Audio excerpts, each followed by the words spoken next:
Esto no es una instancia de evaluación.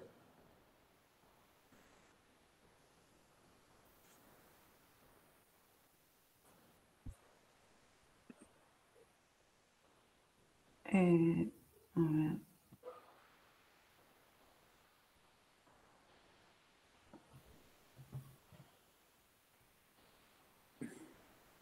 ¿Conocen a los dos alumnos que salieron sorteados? ¿Alguien los conoce de acá? ¿Podría repetir los nombres, por favor? Así. Solo Agustina. Igualmente tenemos un grupo de WhatsApp, así que ya lo pusimos. Bueno, es Iñaki Echeverría y Agustina Barbarito. No sé si se ve mi pantalla. Sí, se ve. Porque nunca había usado Meet Sí, se ve perfecto. antes. Bueno, estuve como editando un poco, pero bueno, me faltan varios detalles, pero bueno, el caso, el glosario, creo que lo más importante sería la línea del tiempo. Ahora no sé si. Igual que por ahí lo que no hice, profe, todavía, que yo creo que cuando termine de dar un cierre a esto va a ser la cascada, pero se supone que la línea del tiempo refleja justamente lo que es la cascada, ¿no? Bueno, puse en línea de tiempo mujer de 87 años primero, después tabaquismo, hipertensión arterial controlada, después puse estenosis aórtica con válvula aórtica engrosada y calcificada para expresar lo que es el proceso, sobrecarga de presión en ventrículo izquierdo, disminución del gasto cardíaco, pulso parus y tardus, soplo mesosistólico, taquicardia, hipertrofia del ventrículo izquierdo concéntrica, choque de punta desplazado, aumento de presión en la aurícula izquierda, aumento de presión en capilares pulmonares. Esto lo marqué en celeste porque en realidad lo que me pasa con estos dos conceptos es que, como decía, bueno, la bibliografía, que son síntomas de la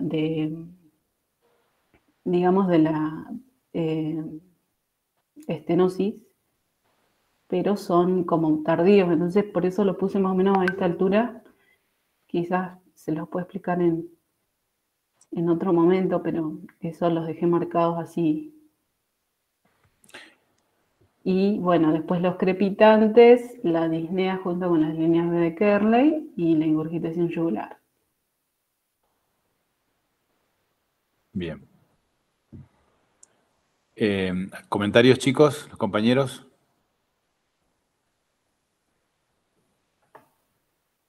Profe, yo pensé que el síncope iría a lo último porque fue el motivo de visita, pero no sé si... Está bien, es una buena observación. Sí, también lo había pensado. Y yo quería preguntar si en la línea del tiempo van exactamente los datos que te da el caso o puedes agregar más cosas, como por ejemplo ahí que dice disminución del gasto cardíaco, sobrecarga del ventrículo izquierdo y eso. Me surgió la misma duda, porque dije, hice una comparación de mi línea del tiempo con una compañera que tuvimos, bueno, cada una hizo su trabajo, pero hicimos por ahí comparaciones y me quedó esa duda. Si pasa que cuando voy a la línea del tiempo, algunos procesos no me lo explicaba, entonces yo agregué eso. Claro, ustedes recuerdan lo que habíamos hablado, lo primero que tenemos que hacer es definir bien el problema, ¿no? Ver cuál es el problema que vos vas a tomar. Y después empezar a tener las hipótesis, y esas hipótesis hay que ordenarlas en una forma secuencial que tenga una coherencia en el tiempo, ¿sí? Que lo que pasó antes esté antes y lo que pasó después esté después. Y de esa manera vamos a poder armar una línea de tiempo, sale sola prácticamente. ¿Sí? Pero se pueden ir agregando así. Para poder agregar cosas que no están en el caso explícitas, o sea, que están implícitas. Por ejemplo, si vos decís, tiene edema pulmonar, Ajá, por ejemplo, que no lo dice en ningún lado, pero vos decís, bueno, sí, pero yo supongo que en base a estos hallazgos, a estos datos, no sé qué, yo supongo que debe tener edema pulmonar. ¿Cómo haces para poder demostrar esa suposición? Lo que tenés que hacer es, en las hipótesis, tenés que ir avanzando y demostrando una hipótesis encadenada a la otra a que te lleven un mecanismo de deducción, ¿sí? Hipotético deductivo, que te lleve a una hipótesis en la cual puedas deducir realmente que este paciente tiene un edema pulmonar. Entonces, si vos llegás a esa construcción a través de mecanismos deductivos válidos, lo podés poner como como uno de los elementos en la línea de tiempo, como un dato, como una hipótesis que está validada en función de todo lo que dijiste antes. claro. Pero no puedes sacar de la galera sin ninguna justificación, ¿no? Claro, sí. Sí, sí. En general, para no complicarse y para que siempre les salga bien estos trabajos, es mejor todas esas deducciones, dejarlas para el momento que uno hace la explicación de cada hipótesis, y en la línea de tiempo y en las hipótesis poner los datos que son datos. ¿Sí? O sea, construir sobre lo que está establecido. ¿Sí? Si dice pérdida de conocimiento, no pongan síncope, porque pongan pérdida de conocimiento. Después pueden deducir que esa pérdida de conocimiento es un síncope. Pero si dice pérdida de conocimiento, pongan pérdida de conocimiento. Si dice, qué sé yo, hiperglucemia, bueno, uno puede decir, sí, hiperglucemia con estas características es diabetes, pero si dice hiperglucemia, por ahí es más... Sencillo. Claro, más fácil poner hiperglucemia y después pueden deducir que por tal y tal cosa es una diabetes. Si dice diabetes, pues pongan diabetes. Bueno, no sé si O sea, alguien más quiere. no está mal, está Ujú. bien, pero es más fácil equivocarse cuando uno lo hace de esa manera. Claro, sí, sí. Sí, yo por una cuestión de que como que quería ir concatenando por ahí los procesos y había unas cosas que me quedaban en el aire. Está Entonces, perfecto. no está.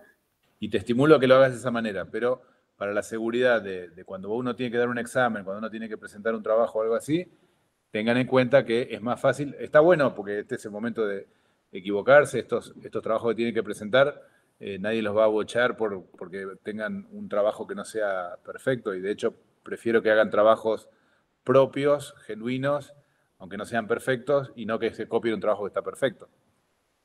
Porque hoy día con todas las herramientas que hay, si te encuentran que está copiado, que está plagiado, eso sí te puede llegar a costar una aprobación y no un trabajo que por ahí no está perfecto, que tiene algunos errores conceptuales o lo que sea, pero que se nota que hay trabajo, ¿no? que hay producción propia.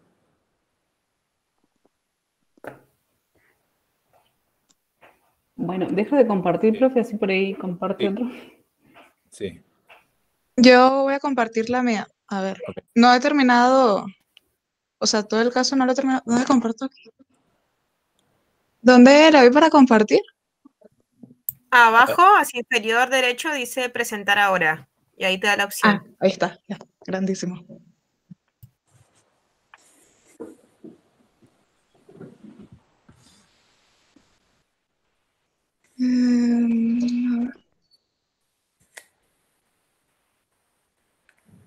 ¿Ven ahí? Sí. Sí. Bueno, yo la línea de tiempo la había hecho así, por ahí había empezado, no había puesto lo de la edad, no sabía si lo tenía que poner sí o sí en la línea del tiempo, porque lo puse en lo del ABC, pero no, ahorita que lo vi en el de Mari, no lo había pensado. Y bueno, nada, el síncope también lo tengo que, después de lo que dijo, lo tendré que cambiar. Y yo había agregado, que ahorita lo quité, lo de edema pulmonar, que después tengo una hipótesis donde dice que la disnea y la ingurgitación yugular es a causa de un edema pulmonar Y después tengo otra hipótesis que dice que la insuficiencia cardíaca del lado izquierdo me causa el edema pulmonar. Y eso, esas cosas. A ver, esto es lo del ABC.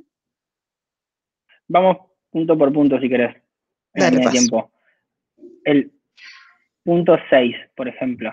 Pusiste disminución de lava a 0,75 y aumento de GM a 70 milímetros de mercurio. ¿Alguien sabe lo que es eso y por qué lo puso? ¿Respondo yo o es la pregunta para los demás? Quien quiera. ¿Quieres responder vos? Lo coloqué porque, bueno, primero puse que la estenosis aórtica era sintomática y que por ahí iba a poner leve, que no sabía si ponerlo o no, pero el punto de poner después la disminución del lava, el lava es la apertura de la válvula aórtica. Y entonces, El área. ajá, el área de la válvula. Entonces, a mayor grado de severidad, menor área. Igual que está determinado por el lava y por el, creo que es gradiente medio, lo que significa GM. Y que creo que tiene que ser menor de 30 milímetros de mercurio, algo así. El punto es que está por encima y el lava está por debajo del valor que debería estar. Y en base a esos parámetros es que se clasifica la estenosis aórtica severa. Y por eso es que después lo puse como punto 7. Bien. Me llama la atención que uses un valor para diagnosticar el área porque no sabes. Dice el valor, no sé si dice el valor o no en el trabajo, no me acuerdo. Pero vos podés ponerlo, el lava, con respecto a los metros del cuerpo o al área propia valvular. Y eso te cambia. Okay. ¿Entiendes? Puede ser 0,75 centímetros cuadrados o 0,5 centímetros cuadrados sobre metros cuadrados. Lo saqué, lo copié y pegué tal cual como estaba del caso, no sé. Perfecto. Entonces te habla de una estenosis aórtica severa. Bien. Estenosis aórtica severa, pulso parasitardo, doble sistólico, cardiomegalia, choque de la punta desplazado, insuficiencia cardíaca, taquicardia sinusal, mugitación yugular, disnea, angina de esfuerzos, crepitantes bilaterales, síncope. Bien. De vuelta igual lo que decía Zenón, capaz que poner síncope no conviene y conviene poner caída de suprapeltura o caída con pérdida del conocimiento, etcétera. Definirlo y no entrar en el concepto de síncope. Hacerlo como más simple. Cuanto más detalles pongas, más preguntas te pueden hacer. Siempre pensarlo así. Perdón, quería hacer una consulta con respecto al pulso parvus y tardus, que yo tampoco no sabía dónde agregarlo bien en la línea, porque no estaba segura en qué momento es que comienza a producirse ese pulso, digamos. Porque eso se debería a una disminución de la tensión, ¿o no? No se debería el pulso parvus. Yo leí en el port que hay un, no me acuerdo qué página es, pero hay un lado que habla acerca de la estenosis aórtica y entonces dice que a medida que la estenosis aórtica avanza su grado de severidad, aparece pulso parvus y tardus. Por eso lo puse, igual iba a preguntar si está bien ahí o aparece mucho antes, o sea, puede ser anterior a que aumente la gravedad de la estenosis.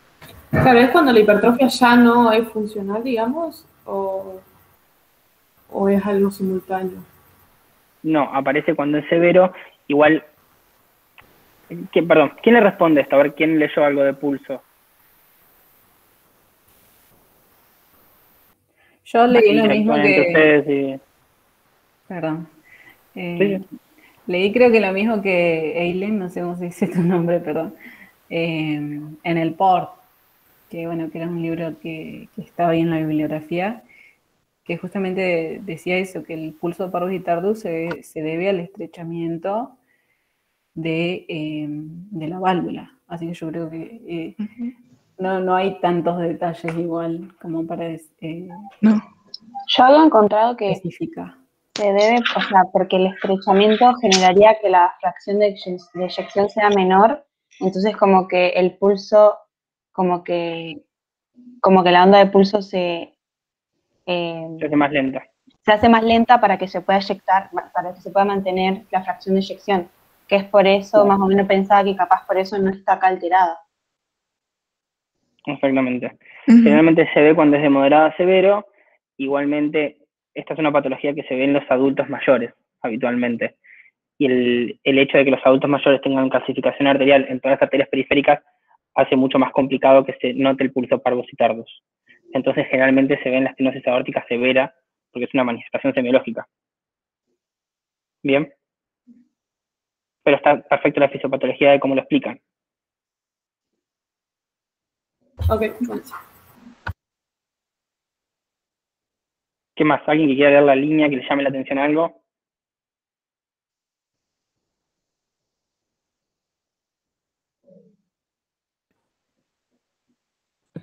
A Bueno, mí, Aileen, perdón. sí, no, era que no comenta como la edad de la mujer, por así decirlo, como al comienzo. Detalle importante. Yo lo considero como un detalle importante la edad de la mujer, que tenga 87 años y la insuficiencia cardíaca.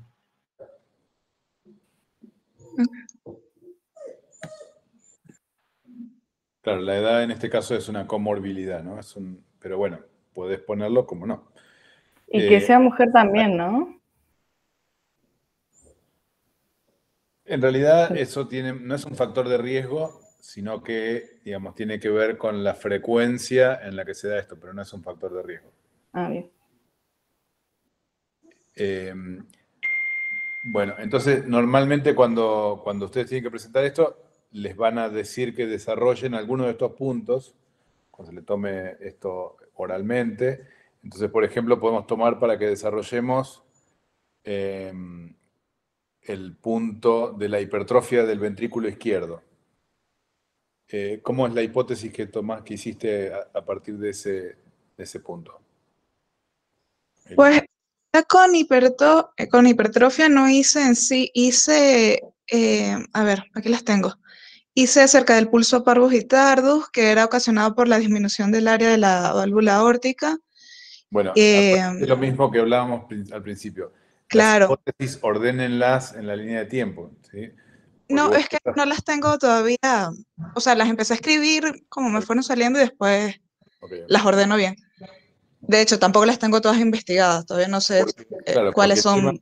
El tema básicamente es que si ustedes las ordenan en una cronología, en la línea de tiempo, también le van dando a esto un proceso fisiopatológico, es decir, de dónde se origina, qué fue lo que pasó, por qué pasó y cómo pasó, y a qué llegó. Que eso es un poco el objetivo del trabajo que estamos haciendo, ¿no? Ir comprendiendo todos los procesos que se van dando para ir desde una paciente de 87 años que tenía 2 o 3 problemas hasta una mujer que pierde el conocimiento y se cae al piso. ¿Y por qué pasó todo eso, no? Sí, por ahí tengo otras acerca de la cardiomegalia, lo de la ingurgitación, lo de la calcificación de la válvula aórtica relacionado con la de la estenosis y la disminución del segundo ruido, lo de los crepitantes bilaterales, de la disnea en la insuficiencia cardíaca debido al edema pulmonar. Un poquito lo de los crepitantes. Lo de los crepitantes la hice en realidad yo no sabía qué eran los crepitantes, empezando por ahí. Después cuando me puse a leer vi que bueno, que era un sonido normal, era un ruido normal, burbujeante, que era debido a acumulación de secreciones en los alvéolos y los bronquios. Entonces, por ahí, como también estoy cursando pato, al inicio de la cursada de pato habían hablado acerca de la metaplasia y un ejemplo del libro de patología hablaba acerca del cambio de epitelio que tienen los fumadores. Entonces, hice una hipótesis asociando el tabaquismo a ver si era causa, o sea, si el cambio de epitelio de alguna manera me influía el cúmulo de secreciones y eso que me diera los crepitantes. Pero por lo que estuve leyendo, más que nada, la metaplasia que sufre el epitelio respiratorio, lo que te lleva es como a perder más que nada la defensa del epitelio y no encontré nada que dijera que estaba en sí relacionado con una mayor acumulación de secreciones. Y de hecho la rechacé por esa razón. Bien, ¿y a alguien se le ocurre por qué este paciente tiene crepitantes? ¿Es una mujer muy fumadora, decía en la historia? Decía que era de larga data, no decía cuántos cigarrillos. Bien, ¿y se le ocurre algún otro mecanismo asociado a todo el problema que pueda tener crepitantes? ¿Puede explicar? ¿Puede estar relacionado con la hipertensión pulmonar que produce edema? Bien, ¿y cómo explicas eso? ¿Cómo sería en este caso la hipótesis que vos postularías? A ver, yo creo que hice una, pero no me acuerdo.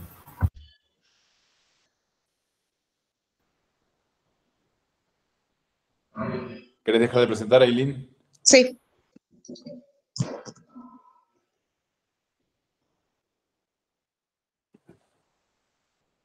¿Querés presentar, Abril? Vale, sí, la que estoy buscando bien. Sí, porque no me acuerdo si la desarrollé. Profe, de todos los procesos tenemos que hacer una hipótesis o de todo lo que aparezca en la línea del tiempo. No de todos, pero tenés que elegir unos 8 más o menos, entre 8 y 10 tenés que elegir.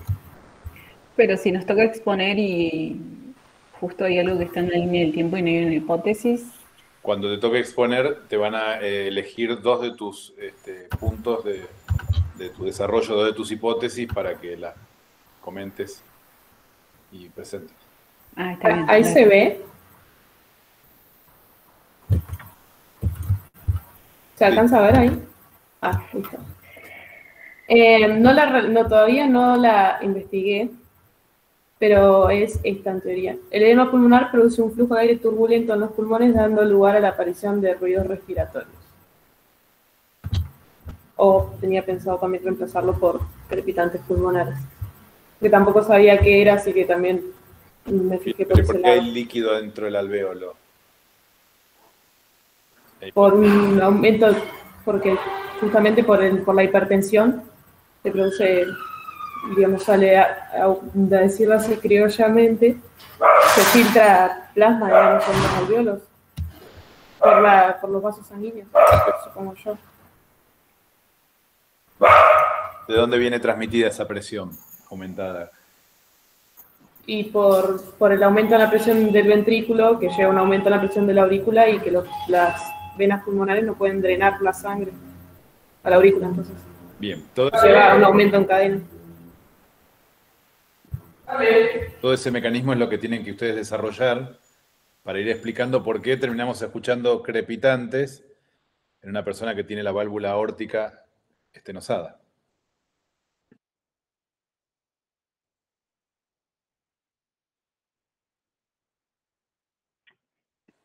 ¿Alguien más quiere comentar?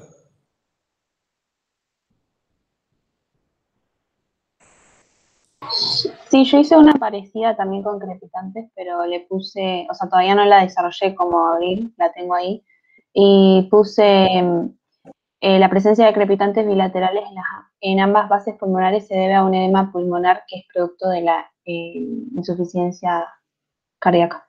Pero bueno, todavía no lo desarrollaba, pero sí sabía más o menos por lo poco que había leído que venía de toda la parte que recién nombramos, que del ventrículo hacia la aurícula, hacia las venas pulmonares y así, arterias pulmonares. Esos cambios de presión son los que tienen que explicar, la fisiopatología de por qué. Ok. Lean todos los materiales que se les pusieron, ahí está muy claramente explicado todos estos procesos.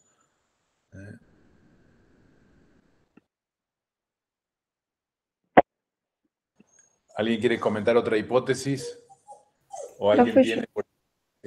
Sí, yo tengo una duda con una hipótesis que no sé bien si quedaría aceptada o rechazada, porque en parte es cierta, pero a la vez no. Porque dice así, la es que no la tengo en Word, la anoté a mano nomás. Dale, no importa. Dice, la hipertrofia es favorecedora debido a que mantiene los niveles de estrés durante la eyección ventricular. Por eso de la ley de Laplace. Y sería favorecedora en un principio, pero después ya no. Entonces no sabría bien si explico eso y la dejo como verdadera o si la dejo como falsa. Entonces, ¿tu hipótesis cómo la enunciarías de vuelta? La hipertrofia es favorecedora debido a que mantiene los niveles de estrés durante la eyección ventricular.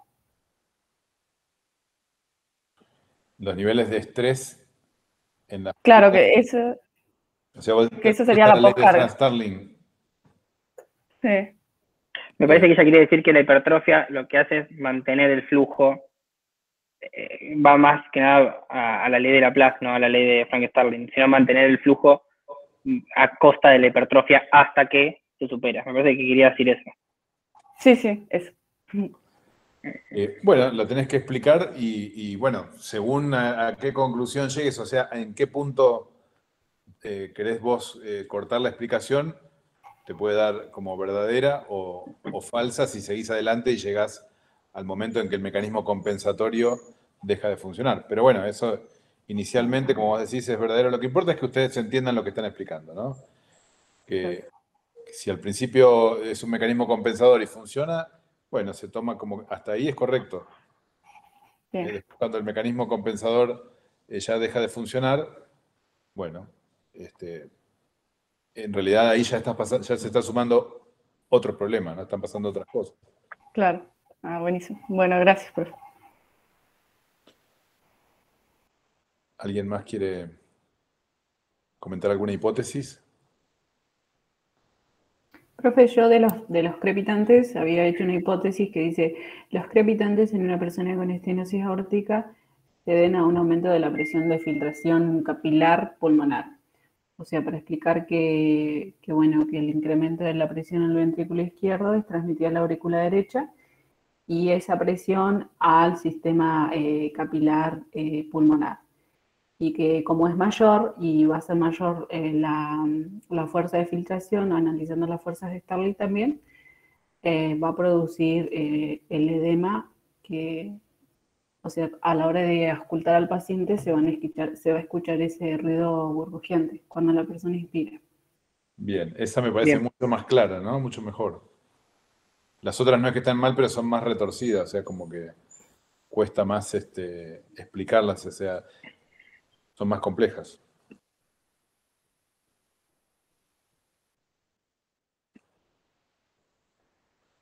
Bueno, ¿alguien pudo hacer algo con respecto a la cascada?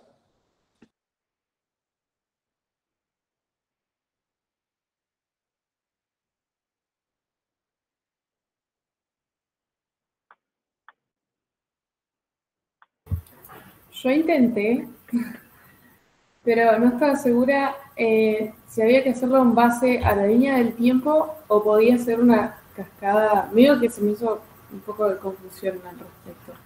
No sabía muy bien cómo era la... Y encima Petco estaba caído, así que no sabía cómo desarrollarla. ¿Querés presentar lo que hiciste? A ver, acá.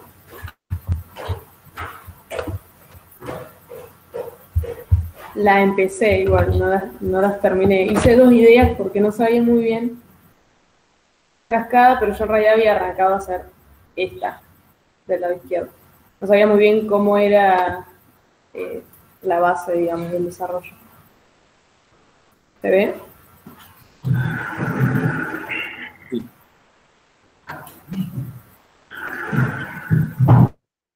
¿Se ve bien? Sí, sí.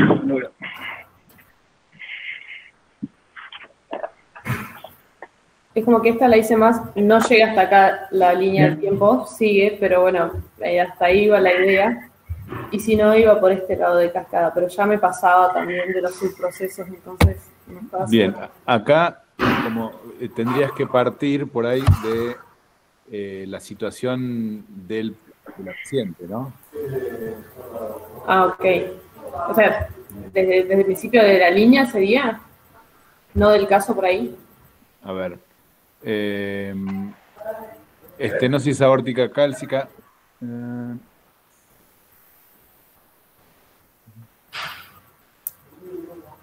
No sabía tampoco si se podían conectar, por ejemplo, acá que puse aumento de la masa miocárdica y la podía conectar a otra que venga desde otro, Sí. de otro ramo. Acordate que siempre las conexiones son hacia abajo, no fluye hacia atrás. Ah, ok. Entonces acá, por ejemplo, cuando vos decís estenosis aórtica cálcica, estrechamiento de la válvula, producto de calcificación, eso tendría que venir de arriba. ¿Qué, desde estenosis aórtica cálcica? Claro, cálcica, calcificación, está implícita. Listo. ¿Pero es más de esta idea o es más del desarrollo de la línea del tiempo y de ahí por ahí sacar sus procesos? Es que todo tiene que estar integrado. Mira, yo te voy a mostrar un modelo, les voy a mostrar un modelo, si me permiten compartir, Dale. de una cascada que en realidad es una cascada que es de otro tema, no es el tema que tienen que hacer ustedes, porque si no les estaríamos dando el trabajo hecho. Fíjense acá. Entonces, en este caso, la cascada dice, se refiere a la glomerulopatía hipertensiva, ¿no? Es un caso que no tiene nada que ver, que no se ha tratado este año, pero en este caso es una hipertensión arterial no tratada, que lleva a un aumento de la presión hidrostática en el capilar glomerular, una vasoconstricción compensatoria, engrosamiento del mesanquio, glomerulopatía hipertensiva. Y esto genera los subprocesos, como vos decías, que son pérdida de la filtración selectiva, autorregulación del flujo sanguíneo, alteración de la estructura y de la función del aparato yuxtaglomerular, una lesión túbulo intersticial y problemas en la irrigación vesical. Y bueno, esto a su vez después se va desarrollando, ¿sí? Y va trayendo los distintos problemas. En la secreción de la eritropoyetina, por ejemplo, por fallas en la estructura, en la función del aparato yuxtaglomerular, y esto va a llevar a disminución de la hematopoiesis en la médula ósea, disminución de los glóbulos rojos, anemia, disminución del transporte de oxígeno, y en este caso, este es un mecanismo que genera disnea, que no es el mecanismo de nuestro paciente, que es insuficiencia cardíaca, ¿no? Esto va a llevar a una redistribución del flujo sanguíneo, ¿sí? Y esto va a traducirse, fíjense al final de esta cascada, a través de la vasoconstricción, disminución de la perfusión, en la palidez de la piel y de las mucosas. ¿Sí? Están viendo mi pantalla, ¿no? Sí, se ve. Bien. Bueno, así que después, esto lo tienen en PEDCO, no sé, creo que hoy no pueden ver PEDCO, pero esto es un modelo de cascada, como para que ustedes tomen de cómo se les ocurre que deberían hacerlo ustedes a su cascada, ¿no? Está muy bueno para adaptar estenosis aórtica. Bien Claro. el modelo porque pueden sacar cada línea de la estenosis aórtica y está muy bueno. Le va a venir muy bien. Si quieren capturar la pantalla o si no lo sacan de la PEDCO después. Y si no les comparto... Profe, ¿le puedo hacer una Sí. consulta? Sí.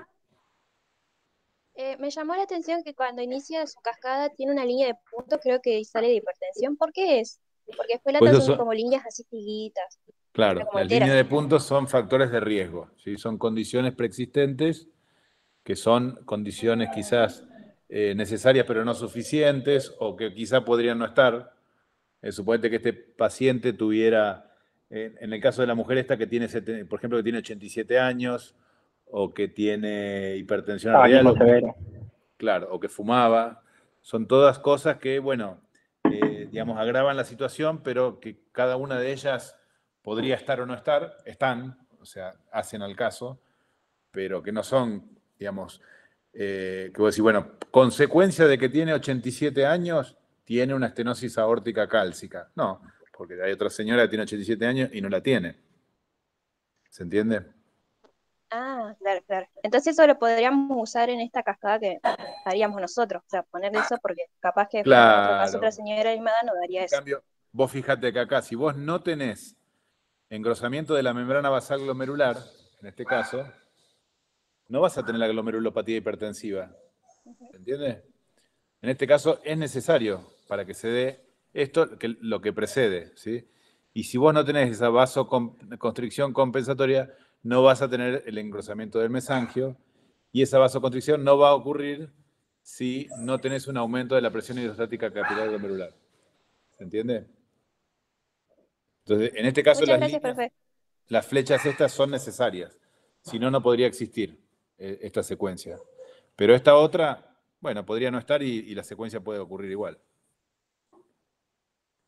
Ok. Muchas gracias.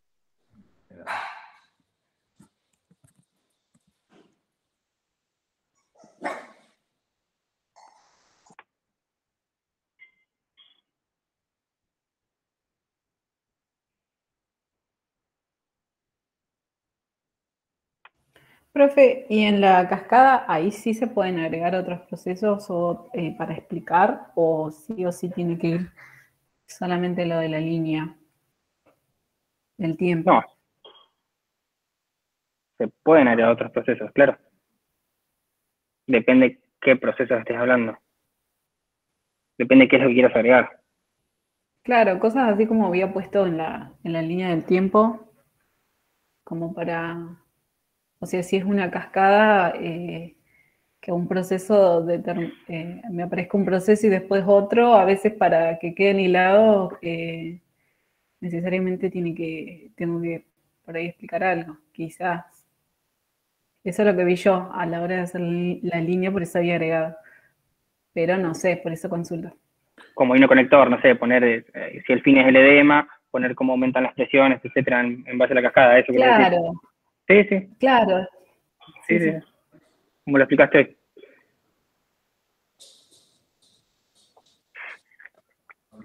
¿Lo van entendiendo cómo es?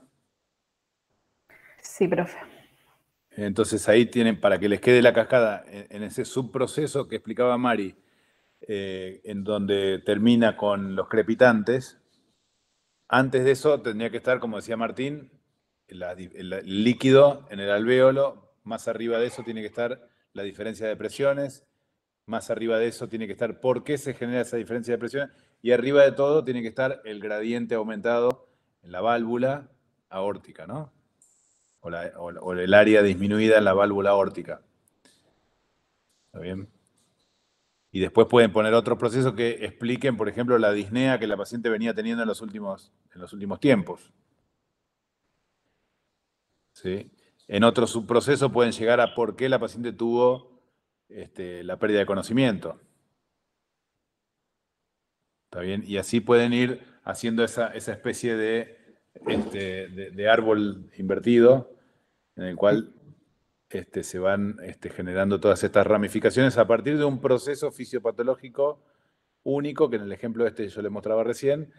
Para el ejemplo nuestro, ¿cuál sería ese proceso, o ese problema, o ese B?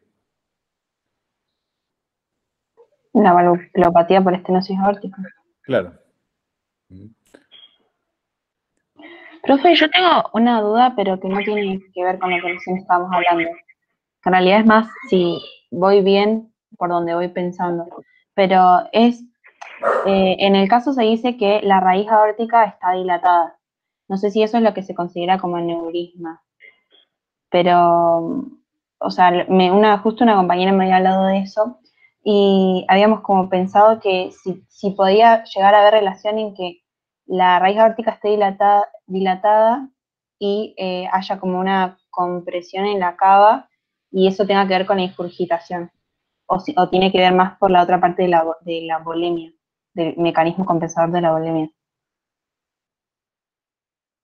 ¿Cómo llegas de la dilatación de la aorta a lo de la cava? No sé, ella me lo planteó y yo la verdad que no lo había pensado así. Ponle que vos lo plantees o quien te lo plantee. ¿Cuál sería la hipótesis que te lo demuestra? Pensalo así. No sé, yo no hice una hipótesis con eso de la raíz aórtica dilatada. Hipótesis en el sentido de ir pensándolo, ¿cuáles serían los mecanismos fisiopatológicos que te demuestran que eso es correcto o es incorrecto? ¿Qué decís? O sea, cuando nosotros hablamos de generar hipótesis y de demostrarlas, probarlas, y esto no hablamos de inventar procesos fisiopatológicos, de decir, bueno, no sé, se obstruye la cava porque a mí se me ocurre que se obstruye de esta forma. O sea, tiene que ser fundamentado en la bibliografía, tiene que ser algo que pase realmente o que se conozca que pase o que esté descrito. Es decir, ustedes no pueden agarrar a esta persona y hacerle, no sé, una autopsia o abrirla para ver si tiene la cava tapada. Entonces, tenemos que recurrir a la investigación de lo que está escrito. Es decir, bueno, ¿cuáles son los mecanismos que hacen que aumente la presión en la vena yugular? ¿De dónde se transmite esa presión?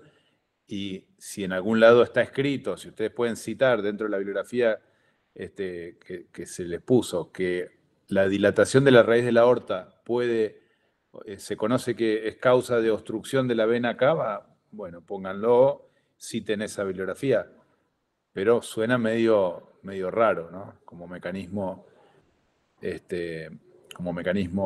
digamos, habitual de aumento de la presión en la yugular. Ok, gracias. Cuando hablamos de aneurismas de la aorta, eso es otra patología, es una patología de la arteria de la aorta, no de la válvula aórtica, en donde puede haber distintos sectores de la arteria, de la aorta, que se pueden dilatar, y esa dilatación se llama aneurisma. Pero la estenosis aórtica puede producir una pequeña dilatación de lo que está por debajo de la válvula, ¿sí? O sea, del infundíbulo sería lo que está por debajo, no lo que está más allá de la válvula, o sea, en la arteria aorta. Entonces, el aneurisma de la aorta es otra enfermedad que en este caso no tiene mucha relación. Sí, por problemas relacionados a la válvula aórtica puede haber una disección de la aorta, que es otra cosa, pero no mezclemos con eso, que no tiene nada que ver en este caso. ¿Sí?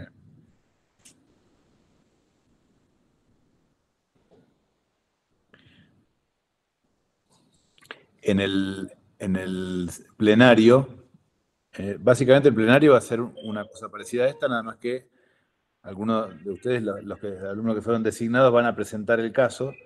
Todos tienen que tenerlo preparado, porque si alguno de estos dos alumnos no están presentes, vamos a seguir con algún otro alumno de la comisión. ¿Sí?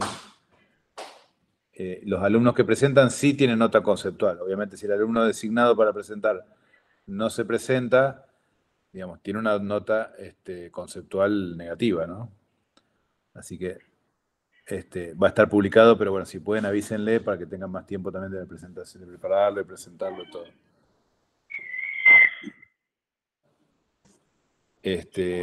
Y no, lo que les decía es que los temas para el examen, para el parcial, son todos estos mecanismos de insuficiencia cardíaca, de los cuales nosotros estamos viendo solo uno. Así que en la semana que viene, cuando sea la plenaria, van a poder escuchar los otros compañeros que también tienen sus trabajos con las otras causas de insuficiencia cardíaca, que también entran para el examen. Así que va a ser muy, muy útil poder escuchar como la elaboración que hacen ellos. Profe, y el parcial o sea, nosotros por el parcial tenemos que estudiar sobre todo la bibliografía que nos citaron.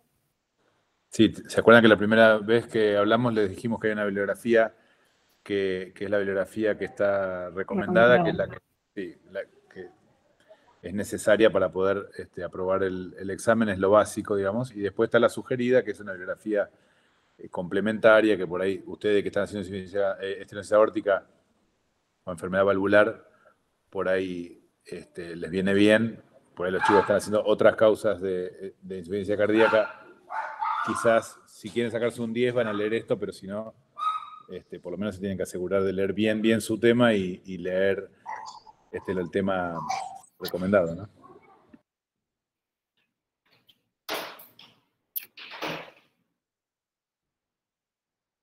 Bueno, aprovechen para presentar, sacarse dudas, tenemos un ratito todavía. ¿Quieren? Profe, yo tengo una pregunta, pero es con el formato del trabajo. Ajá. ¿Sabe que antes nos había montado lo que decía que tenemos que hacer el problema con el ABC? pero en el formato no dice nada. Y en un grupo de WhatsApp surgió la duda de si habría o no que agregarlo. Mira, es central tener bien definido el problema y a través de hacer el ABC es una herramienta en donde queda claro cuál es el problema, ¿no? Vos pones en B, B es el problema. Entonces es como la partida, el punto de partida. Entonces cuando uno quiere analizar un trabajo, yo tengo que leer un trabajo de cualquiera de ustedes y para evaluarlo digo, a ver, ¿qué eligió como problema? Me parece como lo básico, ¿no? Lo primero que yo voy a mirar cuando veo un trabajo es qué elegiste como problema. O sea, voy a ver qué pusiste en B, qué pusiste en A, qué pusiste en C. Para mí, forma de interpretar los trabajos me lo deja muy claro cuando yo veo el ABC y de ahí en adelante puedo ver todo lo demás. Pero bueno, a lo mejor otro docente lo ve de otra manera, ¿no? Y si no dice que tiene que estar y ustedes no lo ponen, no está mal. Pero a mí me resulta muy esclarecedor que esté bien hecho el ABC. Ok, gracias. Profe, yo tenía una duda en relación a la ingurgitación yugular, que, bueno, yo había leído que por ahí un aumento del tono venoso era causa de una estimulación del sistema nervioso simpático que genera que, para mantener el retorno venoso y el llenado ventricular y así que no disminuzca el gasto cardíaco. Entonces, bueno, yo había leído eso y lo había pensado, pero no sabía si pasaba algo a nivel de la aurícula derecha, o sea, si afectaba en algo. Y tenía esa duda y no... ¿Y qué te Porque parece? en el caso dice que el ventrículo derecho está normal, pero no dice nada de la aurícula. Entonces no sabía si había alguna... Sí, una cosa que tenés que afectaba en algo. Claro, una cosa que tenés que entender es que cuando vos haces un estudio como un ecodoppler, un estudio Sí. que nosotros tenemos en el caso, es un estudio estático, es una foto en un momento del paciente. No quiere decir que todo el tiempo esté así. Por ahí el paciente en ese momento está en reposo, está acostado, te sirve para ver los gradientes, cómo se contrae el ventrículo, si está hipertrofiado o no, pero no te sirve para ver si hay, por ejemplo, en algún momento, digamos, un aumento de presión en la aurícula derecha. ¿Sí? Eso en el ecodoppler no lo vas a ver. Si en general el paciente puede estar bien y en un momento empezar con algunos síntomas. Y en ese momento no le estás haciendo el estudio. Entonces vos tenés que deducir en base a los datos que tenés cómo estaría la presión en esa cavidad. Entonces, si vos tenés un aumento de la presión en la yugular, esa presión tenés que pensar de dónde viene transmitida. Entonces, pensar vos, por más que un ecodoppler que se hizo a lo mejor el paciente hace un mes dice que no dice que no tenga la presión aumentada, solamente dice que no está dilatada. De repente el paciente inspiró hondo y la presión le cambia en ese instante que se le mide la presión. Sí, claro.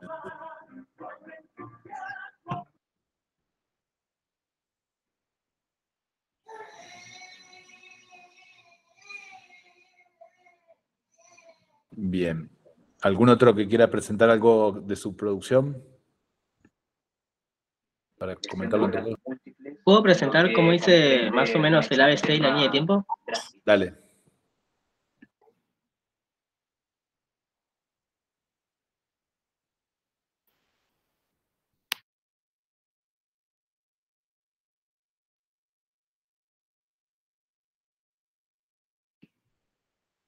No sé si me tienen que autorizar, profe. ¿Puedo presentar mi pantalla? Se suele decir que trabaja como superantígeno. ¿Pone presentar ahora o presentar mi pantalla?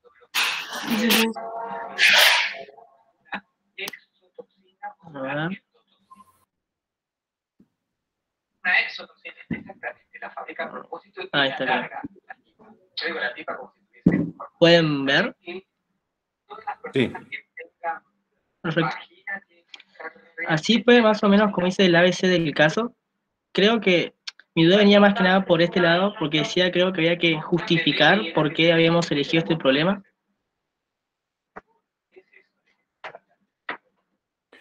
Sí. A ver, contanos un poquito, desarrollarnos un poco lo que hiciste.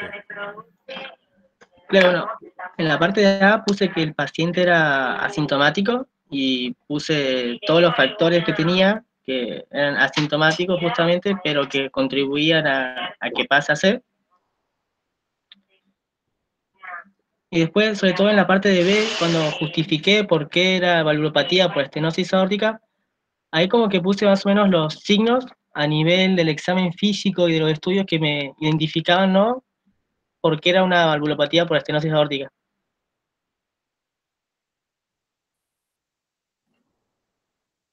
¿La saturación te parece que tendría que ser, tendría que ir ahí? Justamente ahora que lo veo, creo que no es indicativo de la estenosis aórtica, la saturación. Y la frecuencia cardíaca aumentada es un síntoma. Si vos sí que es asintomática. Claro. Claro, pasa que, bueno, yo puedo tener hipertensión, pero yo no me doy cuenta hasta que voy a hacerme el estudio y algún médico me lo evalúa. Claro, no, pero lo que te dice Martín es, la hipertensión no es un síntoma, sino un factor de riesgo para la estenosis aórtica.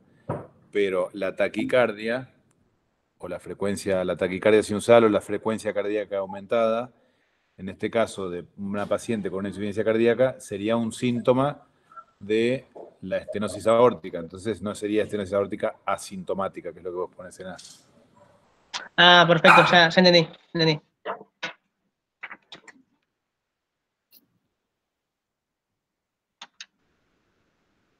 Voy a modificar eso entonces. Bien, pero bien, está buena. A ver. Gracias. ¿Querés explicar Después, un poco más? creo que, no sé si lo pueden ver porque... Ah, este soy yo. Ahora en un segundo a ver si puedo compartir, de vuelta subir la imagen al Drive, así la puedo compartir. Porque hice una línea de tiempo y quiero también corroborarla. Bueno. Ahí voy un segundo.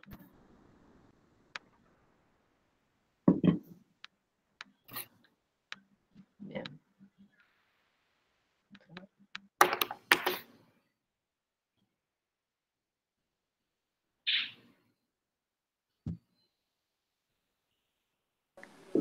Yo quiero hacer una consulta mientras el compañero busca.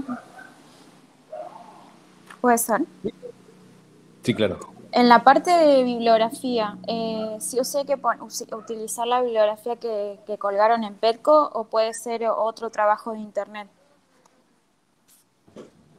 Mira, vos tenés que fundamentar con la bibliografía que tenés para trabajar. Si además querés complementar con información complementaria, la tenés que citar. ¿Sí? O sea, está muy bien que lean más y que pongan más información, pero si, suponete, vos pones una información que es difícilmente verificable, se puede tomar como incorrecta. Sí, por ejemplo, ahí la compañera decía que un aneurisma de la aorta podía causar una estenosis y un aumento de la presión en la yugular. Y me cita un trabajo de, no sé, un caso clínico muy raro que tiene esa situación, con una malformación congénita. Bueno, eso no podemos tomar eso como válido, ¿se entiende? Si vos citás algo del PORT, citás algo del libro de fisiología, del libro de patología, citás una fuente y además decís, bueno, y aparte hay una publicación en, no sé, una revista de New England que dice que la frecuencia es tal de este fenómeno, bueno, está bueno porque como que amplías un poco la información que ya está validada, ¿sí? Pero si sacás una información de una fuente más complicada y te cuesta sostenerla y tenés que recurrir a una fuente medio rara porque no la puedes sostener con la bibliografía recomendada, es probable que puedas tener alguna dificultad. Ok, gracias. Aris, ¿querés poner de vuelta lo que habías presentado? Sí, profe, ahí lo comparto.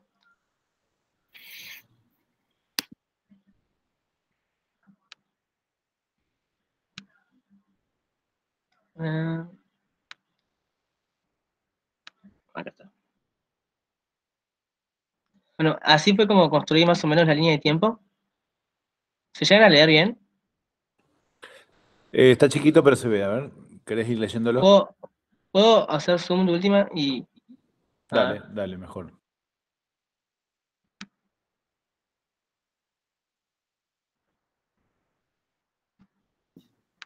Ahí está, mejor. ¿Ven perfecto? Vieja, no me prende el gato. Yo, como había dicho un compañero, como que comencé con...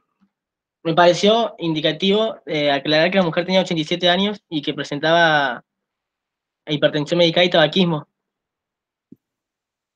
Y después aclaré lo que sufre un daño endotelial valvular y eso provoca el engrosamiento y la calcificación valvular. Como que esto no lo dice el caso, pero creo que es como necesario aclarar. Sobre todo porque cuando quise hacer la cascada, no sabía como de dónde abrirla. Está bien. Bueno, después, justamente el engrosamiento y esa calcificación valvular va a ser lo que obstruya, ¿no?, la eyección ventricular izquierda, por lo que se va a producir como mecanismo compensatorio una hipertrofia del ventrículo izquierdo, y ahí vamos a tener como un signo de esto, el soplo mesosistólico. El soplo no es por la hipertrofia, sino por las obstrucciones. Claro, acá lo tendría que corregir, ¿verdad? Si querés lo puedes poner antes de la hipertrofia. O Genial. después de la estenosis valvular, como quieras. Pero el soplo es la manifestación de la estenosis. Perfecto. Perfecto.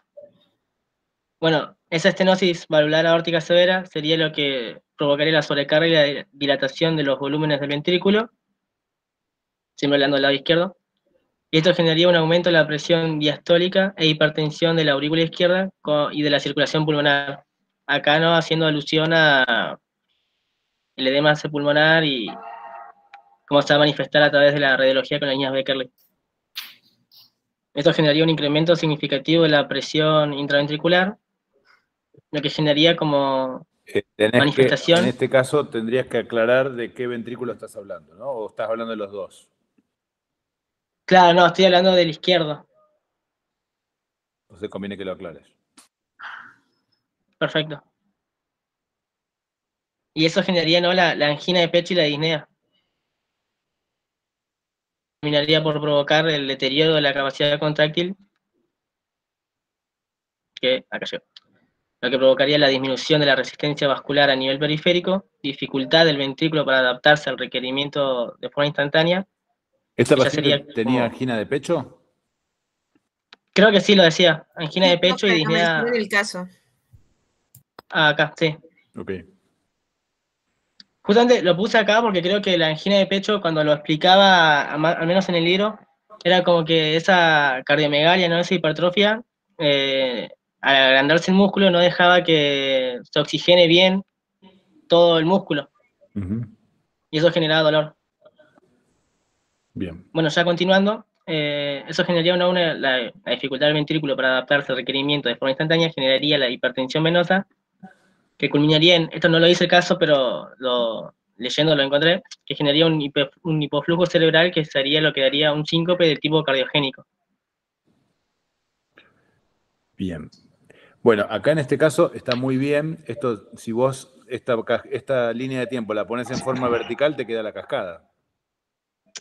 Claro, justamente, es que por eso lo quise compartir con ustedes, porque vi que en su cascada usted como que en vertical y después como que se abrió en horizontal y desarrolló como todos los procesos a partir de uno. Claro. En este caso, sería como algunas cosas que vos mencionas. Perdón. Sí, te escucho, dale. Que como haciendo una analogía con su presentación, sería como que desde la estenosis aórtica, o sea, todo esto estaría como con línea de puntos previo, y desde la estenosis aórtica yo podría como abrir un árbol, desglosar todos los demás problemas que presenta la paciente. Claro, perfecto. En este caso, hay algunas situaciones que vos no podés extraer directamente, no están explícitas en el caso, ¿no? Como la última que pusiste ahí y la segunda que pusiste en la línea de tiempo también. Acá. Entonces, claro, el hipoflujo cerebral, por ejemplo, no está explícito, pero está implícito de alguna manera, ¿no? Claro, justamente, sí, para que se dé un síncope cardiogénico es necesario que se dé un hipoflujo.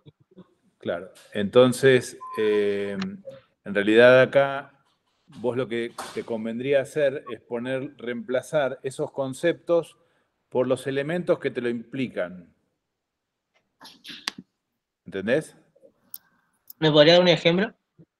Por ejemplo, si yo te digo, en vez de síncope cardiogénico, puedes decir pérdida de conocimiento secundaria al hipoflujo. Ah, perfecto. Hipotensión. O a la hipotensión. Hipoflujo cerebral, puedes poner hipotensión que genera disminución o pulso parvus y tardus a nivel de toda la circulación periférica y finalmente de la circulación cerebral, ¿no?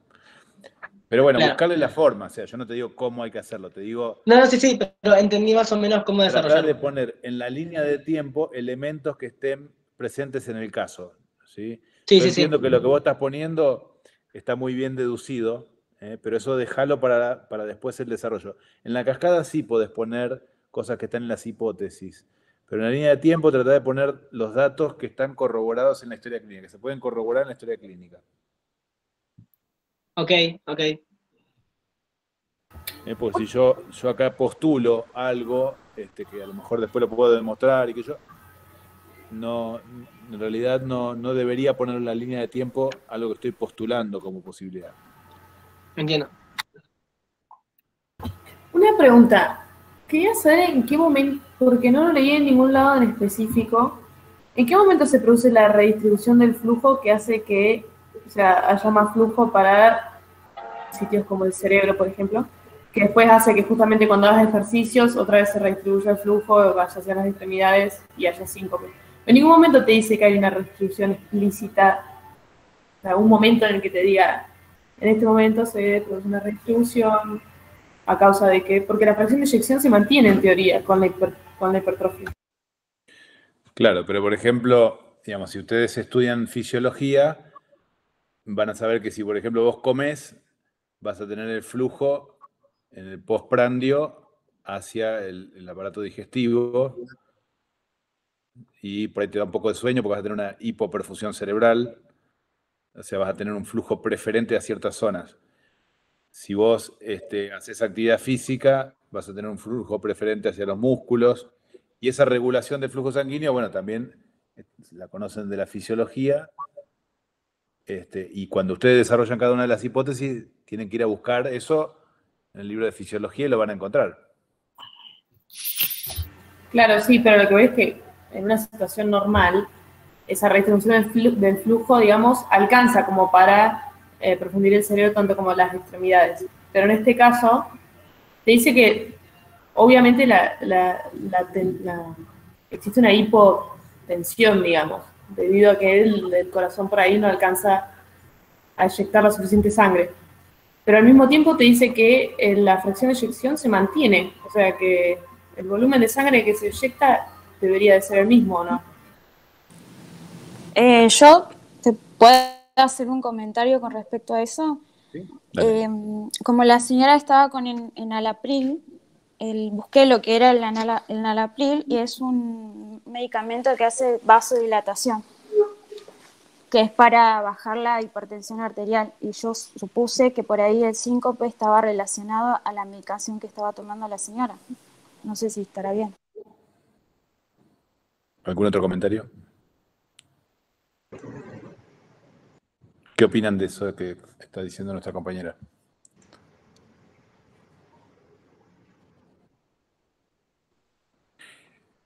Está bien pensado lo que vos decís, Cecilia.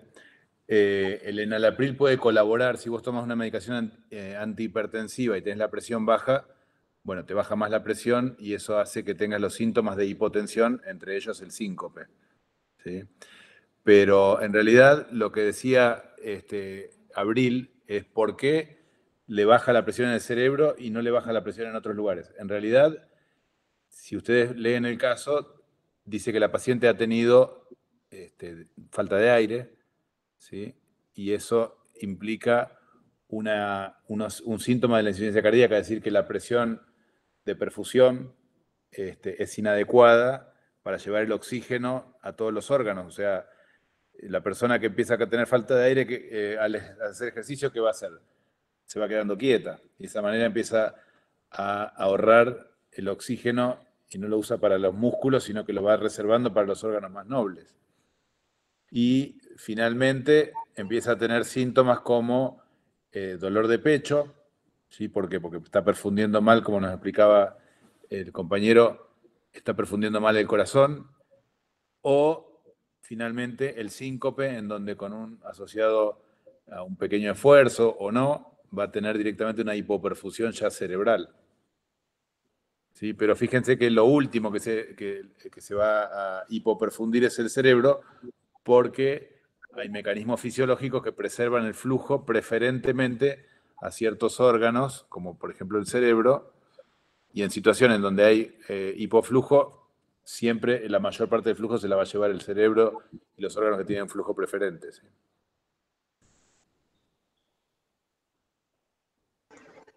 Puede tener que ver, o sea, con lo que dijo ella, sumado a que no llega directamente tampoco con la velocidad como para la perfusión cerebral. Yo había leído algo así, porque al no haber vasoconstricción, poner en alguna actividad o lo que sea, por el inhibidor ese del enalapril, que se produzca el síncope. O sea que ahí está la relación. ¿Qué opinan los compañeros? Yo leí al respecto, perdón. Yo leí al respecto y creo que lo leído, ¿no? Tipo, así en otros papers, fue que el enalapril lo que puede provocar a la larga era hipotensión ortostática. Pero en el caso aclara que no tiene. Por lo que el síncope no sería consecuencia de la hipotensión ortostática, entonces no sería culpa del enalapril.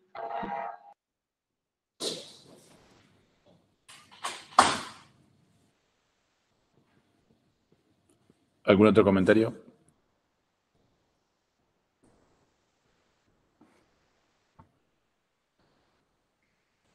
Martín, ¿querés hacer comentario? Es cierto lo que decís, que puede no ser consecuencia del enalapril, lo que dice Aris, eso es cierto, porque no tiene hipotensión ortostática, pero ¿cómo lo podemos explicar para que lo entiendan bien? Es muy importante que entiendan que la adaptación en el ejercicio es lo primero que se manifiesta en la estenosis aórtica. Bien, por eso tiene la angina de esfuerzo. Bien, si bien el volumen sistólico se mantiene, como dicen, hasta cierto punto, en un cierto punto deja de mantenerse el volumen sistólico, en esfuerzo ya no. No puede adaptarse al esfuerzo. ¿Se entiende?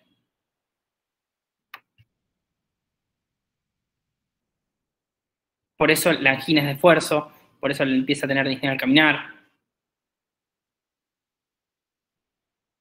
¿Lo entienden? Sí, sí, sí. Claro, sí, sí. Sí. Bien.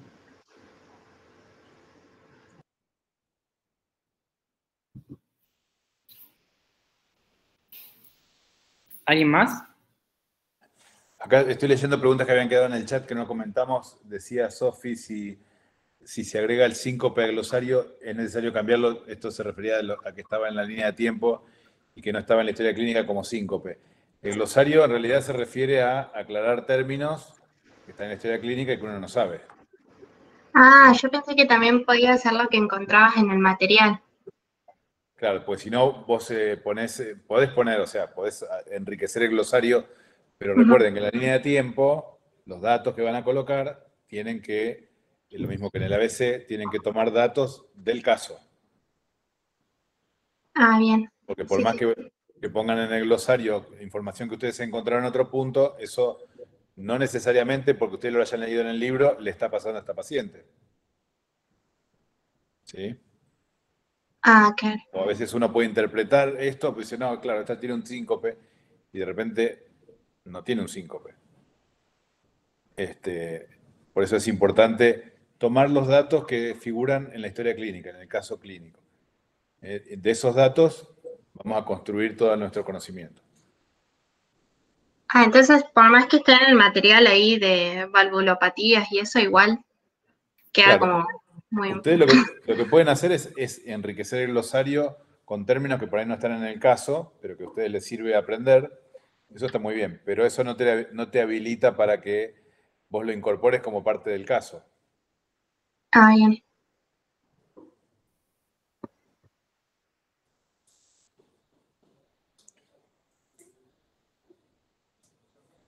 Bien. Bueno. ¿Le quieren presentar alguna hipótesis más, alguna otra cascada que haya hecho alguien, una línea de tiempo que alguno haya hecho, que la quiera comentar con los compañeros?